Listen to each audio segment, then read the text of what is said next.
Today, I am a very happy and excited man because Apple, out of the blue, just updated their Intel-based iMacs.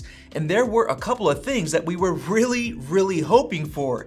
And we already ordered 2 of these 5K iMacs, so if you want to see us test them, go ahead and subscribe right now. We just ordered a $2,300 8-core and a $3,300 10-core model. Both of them with only 8 gigs of RAM, because we're gonna upgrade it ourselves to 64 gigs of RAM for only around $230 instead of $1,000 from the Apple website. And we'll leave links to that RAM down below so you can buy it yourself. And yes, you can still upgrade it yourself, because if you look at this image from the new iMac listing page, it clearly shows the RAM door behind the stand. What makes me excited is that my predictions from my last iMac rumor video were almost completely correct, except for one feature that is disappointingly missing on the 5K iMac. So what I'm gonna do in this video is go through all of the changes and compare them to the previous models, so you know exactly what changed and how much it actually matters. And if you're as excited as I am,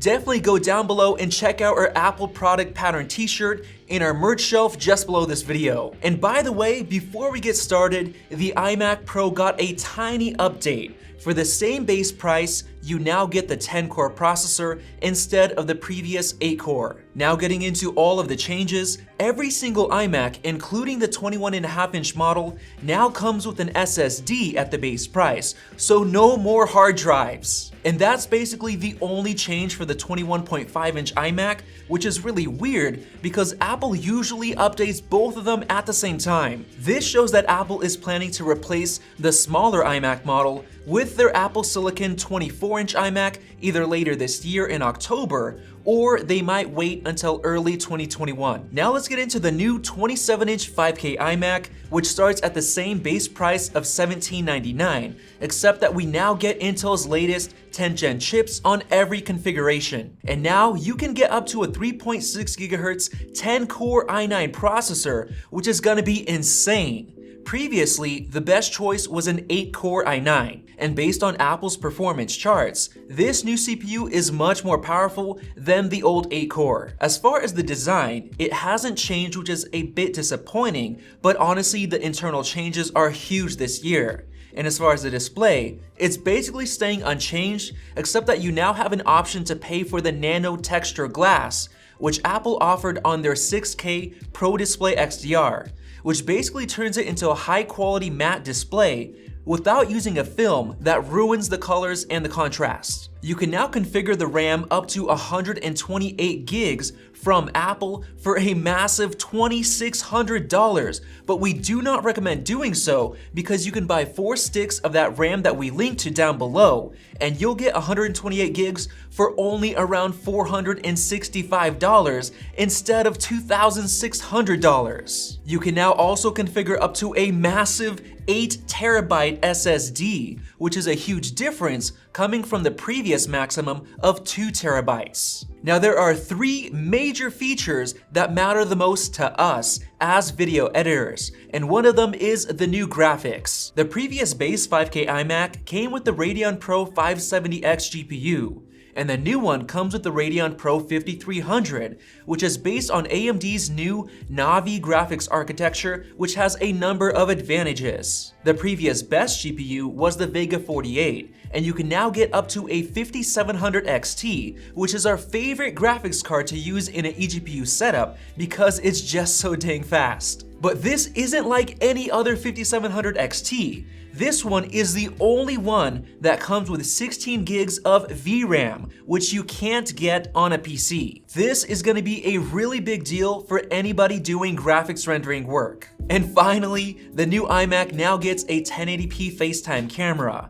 which was only ever available on the iMac Pro. So here's a quick comparison video showing the difference between the 720p webcam and the iMac Pro's 1080p webcam, so you can know what to expect. Apple also added a new Studio Quality 3 microphone array with new features compared to a basic mic on the previous iMac. So if you want to see us test that, definitely subscribe down below so you don't miss out. And the second major feature that matters the most to us is the fact that the 5K iMac now finally gets Apple's T2 chip, which enables Hey Siri and a bunch of other features. This matters a lot to us because the MacBook Pro used to outperform a much more powerful 5K iMac in terms of HEVC video export speed, simply because the iMac didn't have a T2 chip, which takes care of HEVC encoding and decoding, so this change alone is huge for video editors. Another great feature is the fact that you can hook up not one, but two 6K displays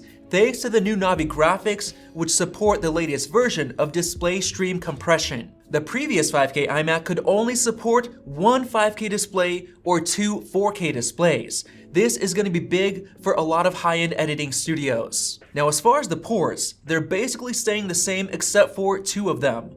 The first being the SD card slot, which now supports UHS 2 speeds. The previous iMac limited transfer speeds to around 100 megabytes per second, compared to the new SD card slot, which supports speeds up to around 280 megabytes per second. So editors can now rejoice. But the third major feature that matters the most to us is the fact that you can now finally have an option to get a 10 gigabit Ethernet port. We here at MaxTech use a shared RAID server that requires either 10 gig Ethernet or Thunderbolt 3 to get the fastest transfer speeds for editing. And since we already used up the two Thunderbolt 3 ports, my Mac has to connect using 10 gig Ethernet. That's basically the only reason why I'm currently using an iMac Pro instead of a 5K iMac. And now that the new 5K iMac has a 10 gig Ethernet option, we're literally gonna sell my iMac Pro and our editor, Angelica's 5K iMac, and keep the new 5K iMacs that we just ordered. And that's because I'm 100% confident that the new $3,300 5K iMac is gonna destroy the $5,000 iMac Pro in terms of performance, and we'll actually be doing a comparison video before we sell it. And now finally, I want to mention the one feature that I incorrectly predicted, and that's Wi-Fi 6. The new iMac still has Wi-Fi 5. Now to us, that's not a very big deal at all because we don't have internet fast enough to really take advantage of Wi-Fi 6. But it's definitely nice that the new 5K iMac now gets Bluetooth 5 instead of Bluetooth 4.2 on the previous models. And there you guys have it. That's basically all of the new features and changes. And I'm extremely excited because Apple gave us everything that we asked for. And we know these new iMacs are gonna absolutely destroy performance-wise. And we're definitely gonna compare it to our $15,000 Mac Pro. Now I wanna let you guys know that as of right now, I'm already working on the 2020 5K iMac buyer's guide. So if you're not sure which model you should buy or which upgrades you should pay for, click that circle above right now so you don't miss out on that video, and definitely go down below and check out our new Apple product merch. Thanks for watching, and I'll see you very soon in the buyer's guide video.